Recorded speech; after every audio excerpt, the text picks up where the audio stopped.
Hey everyone, we got a lot going on in our reading plan this week. We've got Ecclesiastes, Song of Songs, and 5 different Psalms. Let me jump right in and try to hit each of those really quickly.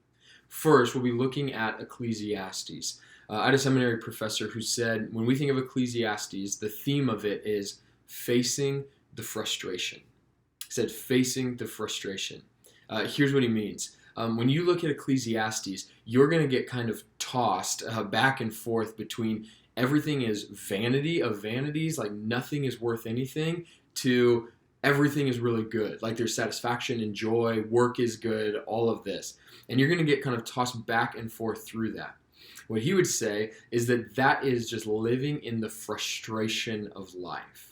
So when you read this and you see one paragraph says that everything's vanity and the next paragraph says work hard because there's joy in that, I want you just to consider, isn't that just life? Like when you're getting confused and thinking, well, how does all this stuff make sense? Just think, man, that's how we often live our lives. In one moment, it feels like everything is falling apart, everything's vanity, and the next week we could be on top of a mountain, just saying, man, I'm satisfied, there's joy in life. But that's the frustration of a Genesis 3 world. And Ecclesiastes tries to just give us a path forward. At the very end of the book, in Ecclesiastes 12:13, it says, when all's said and done, it says, fear God and keep his commandments. This is the duty of man.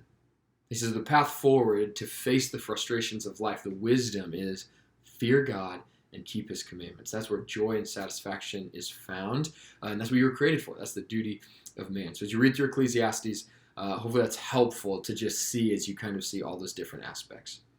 Secondly, we'll be looking at Song of Songs. A couple things I want to note on this. First, in that line, it says Song of Songs of Solomon. 2 things there. One, when you see Song of Songs, think this is the greatest song. So if you remember back in some of the other books we've read, it's talked about the Holy of Holies. That means in all the holy places, this is the most holy place. It's the Holy of Holies. This is the Song of Songs. Of all the songs, this is the greatest one. So it's just giving this picture of how great this song truly is. Then when it says of Solomon, most people would say that doesn't probably mean that Solomon's the author, but it means that this is a wisdom type song. Because Solomon, if you remember back to reading about his life, he is the epitome of a wise man or having wisdom, which is interesting because he didn't live that wise all the time. But that's, if you remember the story, like he got all this wisdom from God. And so when writings would come that were in the wisdom genre, people would say this is in the line of Solomon. So this is a song, it's a great song that's also about wisdom. All right. Now, the other thing I want to highlight on Song of Songs is just how do we make sense of this? And there's 2 main camps. One would say that all this is just allegory. It's just a story that's trying to highlight the love and intimacy between Christ and his church.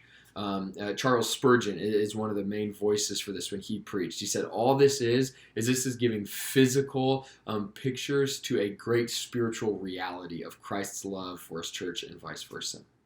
The other side would say that while that may have some implications here, that this is actually a love song. This is about 2 people, a man and his beloved. And so as you read through this, I would encourage you, just try to make sense of that as you read through it. I would probably tend towards the latter in that. I think that this does show just passion and desire in a relationship, this great amount of love.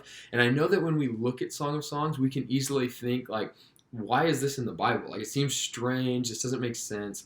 But I would encourage you to consider that love, this relationship, sex, passion, desire, all of that is a gift from God.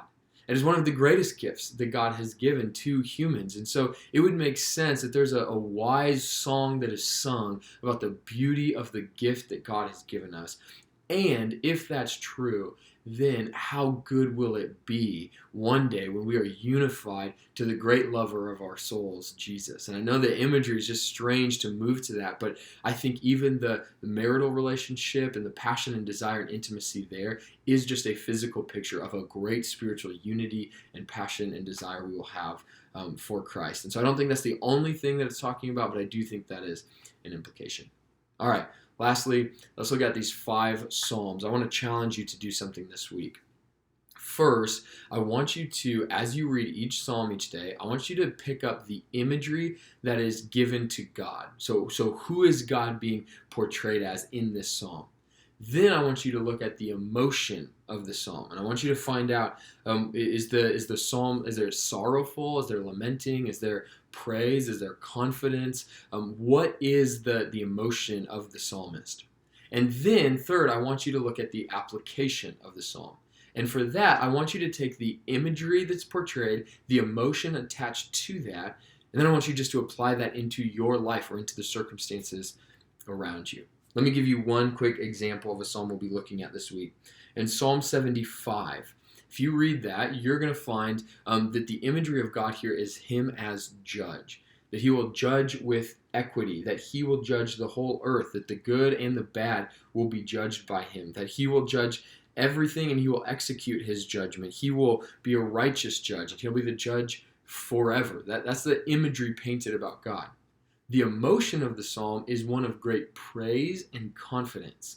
He says, I thank you, God, that you are the judge. I'm going to tell your wondrous deeds. There's this emotion of confidence and thanksgiving. So if that's the imagery, Him as judge, the emotion attached to that is confidence, then how do we apply that today? For me, as I was studying this, I was thinking about all that's going on in our world right now, and it gave me such a great confidence and joy knowing that I don't have to be the moral judge of every scenario happening in our world.